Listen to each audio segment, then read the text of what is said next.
이건희 회장이 별세한 가운데 이재용 삼성전자 부회장의 국정농단 사건 파기환송심 재판이 오늘 9달 만에 재개됩니다.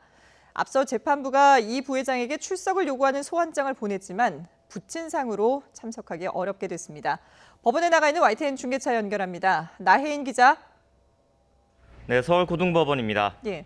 이재용 부회장은 아버지 이건희 회장의 상중인데요. 국정농단 사건 재판 파기환송심은 그래도 오늘 예정대로 재개되는 거죠?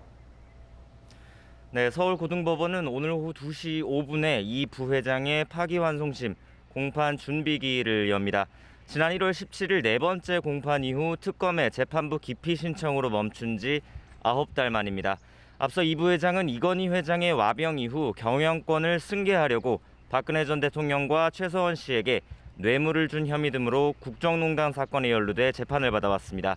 구속 기소돼 1심에서 실형을 선고받았던 이 부회장은 2심에서 집행유예로 풀려났지만 지난해 대법원은 뇌물 액수를 다시 산정해 사건을 서울고등법원에서 다시 판단하라고 돌려보냈습니다. 공판 준비기일에는 피고인이 출석할 의무가 없지만 앞서 재판부는 이 부회장에게 출석을 요구하는 소환장을 보냈습니다. 이 부회장도 소환에 응할 예정인 것으로 전해졌지만 이건희 회장의 별세로 이 부회장은 직접 법정에 나오기는 어렵다며 불출석 사유서를 냈습니다. 통상 준비기일처럼 특검과 변호인 측만 참석할 것으로 보입니다.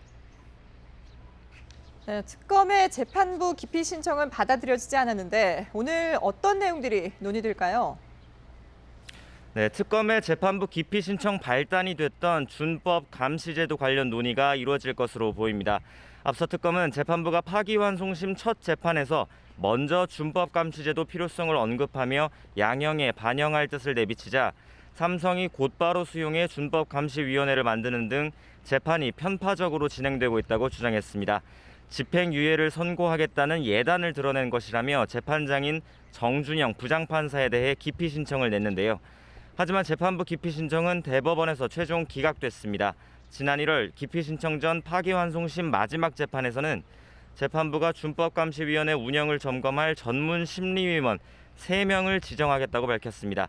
그리고 다음 공판 준비기일에 이와 관련해 논의하기로 했는데 이번에 다시 열리게 된 준비기일을 앞두고 재판부는 강일원 전 헌법재판관을 전문 심리위원으로 지정했습니다.